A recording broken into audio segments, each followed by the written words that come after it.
Tonight on Faith Nation, the president in prime time. A preview of what to expect in his Oval Office speech. 18 days in, how the government shutdown is affecting Americans. And football players often take hits to their heads, what that could mean for their health.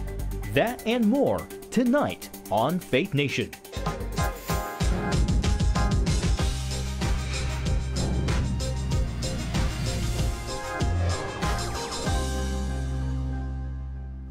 As the partial government shutdown heads into day 19, the president is heading in front of the American people tonight for a primetime televised address about the border. Welcome to Faith Nation. I'm John Jessup. Well, the Oval Office address will interrupt network programming tonight at 9 Eastern. CBN's White House correspondent Ben Kennedy joins us from just outside the West Wing. Ben, you're just steps away from where President Trump will make his case to the nation. Yeah, John, you're right. The president says his primetime address will focus on the humanitarian and national security crisis on our southern border. We hear the approximate 8-minute speech will be delivered from the Oval Office. As the president takes his pitch directly to the American people, he could take matters into his own hand. I may declare a national emergency dependent on what's going to happen over the next few days. Vice President Mike Pence reiterated Trump's demand for a $5.5 billion wall. We need new resources. We need to build a wall. We need the Congress to come to the table and work with this president to address this crisis once and for all. Trump says he's made a concession for a steel barrier instead of a concrete wall. But Democrats say that makes no difference. They maintain there's neither a crisis or a need for a border wall. Party leaders want equal airtime, writing that if the president's past statements are any indication,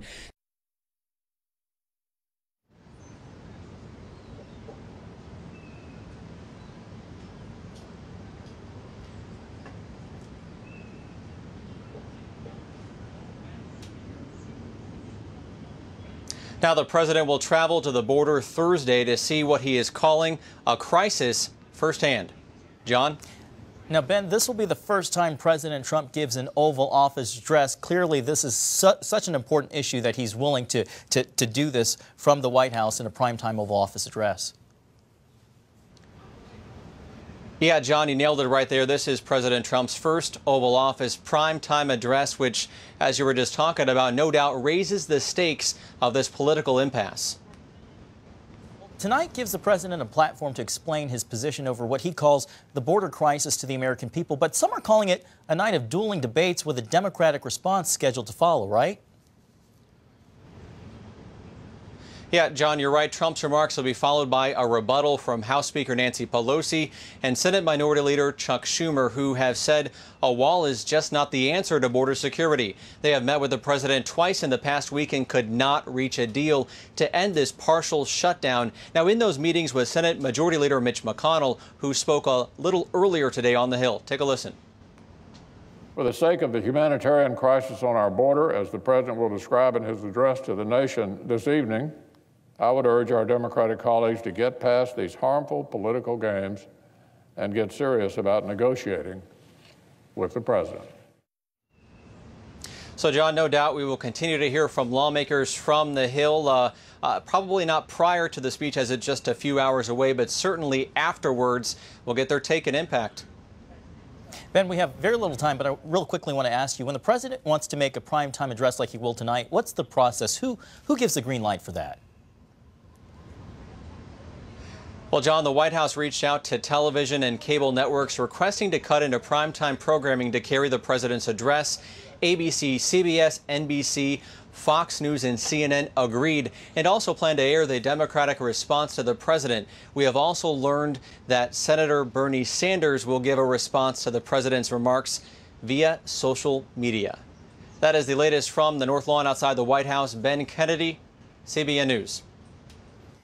Well, here now to cut through the flack on both sides of the debate is CBN News Chief Political Analyst David Brody. David, it is pretty unprecedented, if I can say the word, to see a rebuttal from an Oval Office address. What went into the network's decision to give equal time to the Democrats? Well, this has been a thorny issue to begin with, John. It's a very controversial issue. Obviously, the shutdown, and Donald Trump To a degree, I don't want to say may have brought it on himself, but the networks have been very critical of this president, especially when it comes to getting the facts straight, at least the way they see it. So I think this was an opportunity to let the Democrats have a word in as well. Having said that, I got to tell you, it is unprecedented and something that you don't normally see. But in the age of Donald Trump, what a shock that we're seeing a first of another kind. Right. We'll see a joint address between Nancy Pelosi and Chuck Schumer, and then we just heard from Ben, another rebuttal from Bernie Sanders.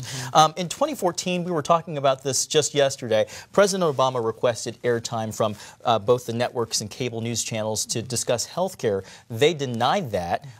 So what do you think is different here?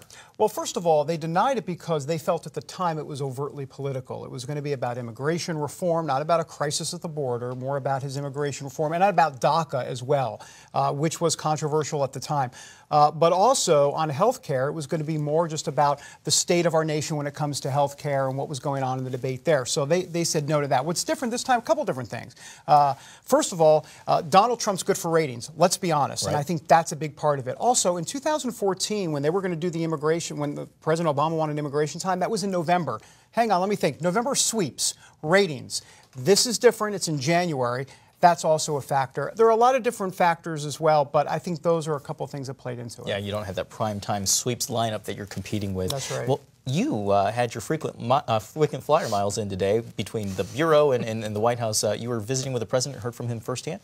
Right. So there was an off-the-record network anchor luncheon. CBN has been invited to these.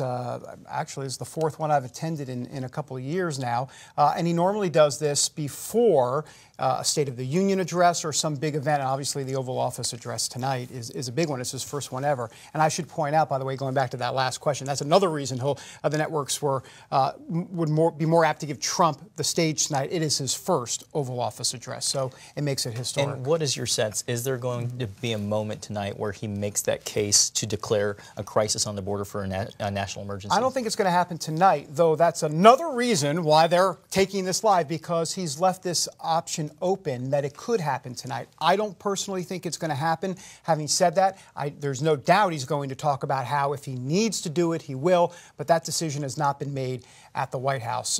The president was in good spirits today. There's no doubt about it. He was in rare form with those network anchors, and CBN was included, so it was a pretty good treat to kind of get a hit to see a little bit of where he's at before the big speech tonight. You didn't see any nerves or any jitters? Not at all. Yeah. I mean, and he's not one to do that. And I will just say this, that typically when the big moment arises, whether it be at the convention or some other big events throughout his first 2 years, when he's on prompter, John, he typically rises to the occasion. It's usually when, at least from a mainstream media standpoint, he gets his best marks when he is able to be ready for the big moment. And Trump's all about big moments. And my guess is it'll be pretty sound tonight. I will tell you this, within the White House, they are making sure that they're going over the facts in that 7 or 8 minute speech tonight to make sure that they're fact-checked, not just properly, but they have their facts together. Chief Political Analyst David Brody, thank you so much for your time. Thanks, John. All right. Well, the border stalemate makes the 3-week government shutdown the third longest in history. CBN News congressional correspondent Abigail Robertson joins us with the details on what that means for people across the country. Abby? That's right, John. Since December 22nd, some 800,000 federal employees have been forced on unpaid leave or forced to go to work without knowing when their next paycheck might come. And that strain for many of them is starting to take a very real financial toll. Federal workers across the country, such as these in Missouri, have had enough. We're just really fed up right now. We're just so fed up. We're almost the pawns in a political chess game. This is unfair. Transportation security officers like Mike Gazagian will not get paid on Friday if a deal over border security isn't made this week. It's going to affect us when it comes to mortgages, paying rent, daycare, even food, gas, everything. It will affect many officers here, especially TSOs, but all federal employees. The president hopes creditors, landlords, and federal workers will adapt. I can relate, and I'm sure that the people that are on the receiving end will make adjustments. They always do. Kenny Swick, Indiana correctional officer, calls a sample letter given to federal workers to send creditors worthless. it's very sad that the government expects that it's going to make a difference with creditors, because it doesn't. Even if you're for reducing the size of the federal government, like I am, to make it more efficient, live within its means like we did in Indiana, people are involved. Indiana Senator Mike Braun on Faith Nation Monday called on members of Congress to forgo their own paychecks if the shutdown continues. If we can't collectively, as senators and congressmen and women, get a budget done, I don't think we deserve to get a paycheck either. On social media, the hashtag #ShutdownStories is rife with federal workers feeling the pinch. He's out of 3 medications. One father of 4 tweeted, "It being the beginning of the year, our deductible restarts. Therefore, we are paying full copays on all 3 during the shutdown." We don't know if we're going to have like our phone bill paid, our food for the rest of the month. Ultimately, at the end of the day, there's not a lot that I can do. I'm locked out of my job. I want to go to work. I want to do my job, and I'm being prevented from doing that. To ease those frustrations, restaurants here in Washington are giving federal workers free lunch, but it comes at a cost. I don't think it's smart at all to use federal workers and put them out of work when they'd rather be at work. In that package express, they're fed up. They feel like they're pawns in these negotiations. They're ready to get back to work, and they're ready for financial certainty again. Abby, you were just talking about federal employees feeling like pawns, but they're not the only ones feeling the financial pinch from the shutdown. That's right?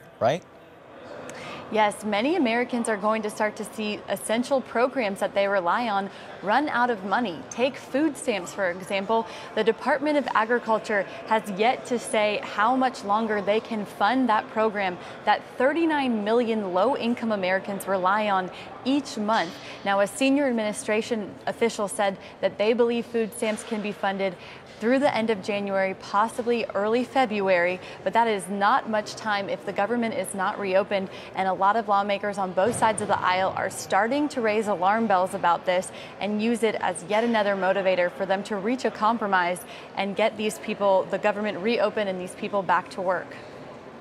Now, Abby, the president has been floating the idea of an emergency declaration to come up with the money to build a wall and reopen the government. What kind of support is there for that on Capitol Hill? Well, Republican Senate Majority Leader Mitch McConnell has yet to weigh in on this. He was asked, I know, at least twice today and would not respond to it. But other Republican senators and House members have expressed their support, like Senator Mike Braun, who said that many Republicans, there's growing support for this. They would back the president up if he chooses to do that. But he will almost certainly face a legal challenge almost immediately from Democrats if he declares this national emergency to get that wall funding. That could be a very messy legal battle that draws out for months, if not years. So it's not exactly a winning bipartisan solution. Abigail Robertson reporting on Capitol Hill. Thanks, Abby. Thank you. Well, in a move viewed as a rebuke of the U.S., Turkey's president snubbed White House National Security Advisor John Bolton. President Erdogan refused to meet with him after Bolton set the condition that Turkey must help protect the Kurds after American troops leave Syria. Erdogan insisting that's not the agreement he had following a phone conversation with President Trump. The new terms of Bolton's conditions to bring home 2,000 American troops contradict the president's original announcement, saying he'd bring home U.S. soldiers within 30 days. I think they might just be confused at the moment. I mean, it's very hard even for a lot of U.S. government officials to figure out what the policy is. We've seen several different timelines cited by the president and his advisors, and that creates a lot of lack of clarity about our ultimate goals. Bolton's Middle East visit is designed to assure allies the U.S. is not abandoning them with their Syrian withdrawal. While visiting Jerusalem, Bolton claimed defending Israel and other allies who fought against ISIS is absolutely guaranteed. Well, coming up, a final act of an outgoing governor and how it's helping one human trafficking victim get a second chance at life. Welcome back. A new effort to combat human trafficking is set to become law, designed to beef up the government's effort to prevent sex and labor trafficking and protect victims both nationally and internationally. The Frederick Douglass Act authorizes $430 million over 4 years to assist victims with shelter and counseling, provide training for airline employees to spot potential victims, and mandate oversight to make sure government purchases do not employ traffickers. The bipartisan legislation is named in honor of Douglas, who was born into slavery, fought to abolish it, and became an American diplomat. Well, a teenage trafficking victim serving a life sentence for murder is now looking forward to a life of freedom. Tennessee's outgoing governor granted clemency to 30-year-old Cyntoia Brown days before officially leaving office. Heather Sells has the story. By all accounts, Cyntoia Brown is a changed person. On Monday, she credited the Lord for giving her his saving grace and a second chance.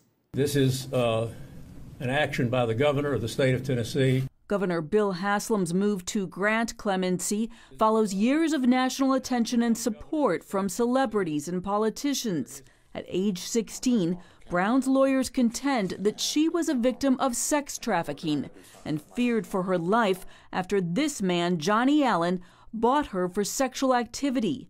She shot him and fled the scene. Her punishment, at least 51 years in prison. A PBS documentary brought attention to her plight. Why would you throw me away for the rest of my life? I don't understand that. By many accounts, Brown undertook steps towards transformation in prison, deciding to follow the Lord and coming close to finishing her bachelor's degree from Lipscomb, a Christian university. At a hearing in May, she explained. It was so necessary to change. It wasn't so much of a choice, but I had to. Cyntoia's transformation is nothing short of a miracle. To watch her go from where she was to where she is the most amazing thing. Anti-trafficking groups like Exodus Cry, the National Center on Sexual Exploitation, and Shared Hope have lauded the governor's move. And Southern Baptist spokesman Russell Moore called Brown's clemency an important development. Moore and other evangelicals pushed hard for prison reform last year, leading to lawmakers passing the First Step Act. Brown's lawyers say her case should prompt further reform. We need to see this as a national awakening to change the draconian laws that allow juveniles, children, to be placed in adult prisons when they're just children. Brown is expected to be released from prison in August after serving 15 years behind bars. Heather Sells, CBN News. When we come back, how the dangerous side of one of America's favorite sports is putting players' health at risk.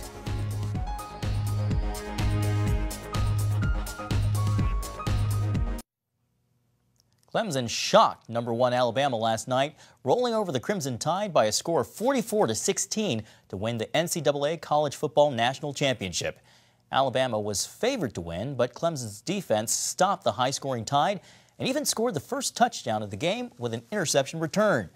#2 Clemson had a commanding 31-16 lead by the half, and the Tide was never able to come back. Clemson is the first team to win college football playoffs with a 15-0 record. Well, CTE is a brain injury associated with repeated blows to the head. Reports highlight victims becoming violent, even to the point of murder, or suffering depression, driving them to take their own lives. Most people associate this condition with football, but as CBN Health reporter Lori Johnson shows us, it goes far beyond the gridiron. Many people couldn't understand why a Super Bowl standout with a $40 million contract would murder someone, then commit suicide at age 27. But when scientists autopsied the brain of Aaron Hernandez and discovered an extremely severe case of CTE, his erratic behavior made more sense. There is no safe blow to the human head. Dr. Bennett Amalu was one of the first doctors to raise awareness about chronic traumatic encephalopathy, better known as CTE. He says hits to the head damage the area of the brain responsible for decision-making and judgment. It could present with changes in personality, mood disorders, becoming a drug addict, an alcoholic. You have a much higher risk of engaging in self-harm, attempting suicides, and even committing suicides. Dr. Amalu's medical contributions led to the groundbreaking movie Concussion, starring Will Smith. Tell the truth. While Amalu says the film's content was accurate, the title was misleading. Concussions do not cause CTE. What causes CTE is blows to your head with or without symptoms, with or without a helmet. Helmets do not protect your brain from CTE. Dr. Amalu says in just one season of practices and games, players can suffer hundreds of violent blows to the head. Studies have shown that if your child plays football, that just after one season, there's a reasonable probability that your child had suffered irreversible brain damage. So over the years, it accumulates. Boston University's CTE Center houses hundreds of brains of deceased football players and others from all walks of life. 20% of our cases, the donors have never had a witnessed, diagnosed, or reported concussion in their lives, yet have CTE at the end of the day. Dr. Lee Goldstein and his colleagues found CTE in nearly all former football players they studied. What's possibly more disturbing is they also found the condition in brains of military veterans exposed to explosions, but who had not suffered a concussion. We were very surprised by this and very confused. So they went back to the lab. This is the shock tube. It perfectly simulates in mice what IED blasts do to soldiers. All of the animals tested developed CTE. But what's interesting is none of them had concussions. In fact, they seemed perfectly fine afterward. We were able to figure out what happens in blast, and that is the head is moving very, very quickly, and it's that head motion, we call it the bobblehead effect, that causes the damage that leads to CTE. That raises the possibility that battle-worn soldiers may have CTE rather than the often diagnosed post-traumatic stress. Very common that these folks come back. They are not the same, and in some very real sense, they are not the same person they were before. In fact, the front part of the brain may be damaged, and in that respect, they really are different people. According to Dr. Goldstein, there are likely many other types of people beyond vets and athletes suffering from this brain trauma. Homeless populations, people who are chronically mentally ill, people who are at risk for domestic abuse, intimate partner abuse, child abuse, elder abuse, incarcerated populations, populations at risk for violence, people in poverty. CTE can only be confirmed after death. And while there is not yet a cure, scientists are developing a test to diagnose it in the living, which could lead to a treatment. Lori Johnson, CBN News. Well, for more health news from Lori Johnson, make sure you check out her program, Healthy Living. It airs every Tuesday night at 9:30 Eastern on the CBN News Channel. For more information how to watch the show, go to cbnnewschannel.com. Well, that's going to do it for tonight's Faith Nation. Don't forget to tune in to watch the President's Oval Office address tonight right here on the CBN News Channel. We hope to see you again tomorrow.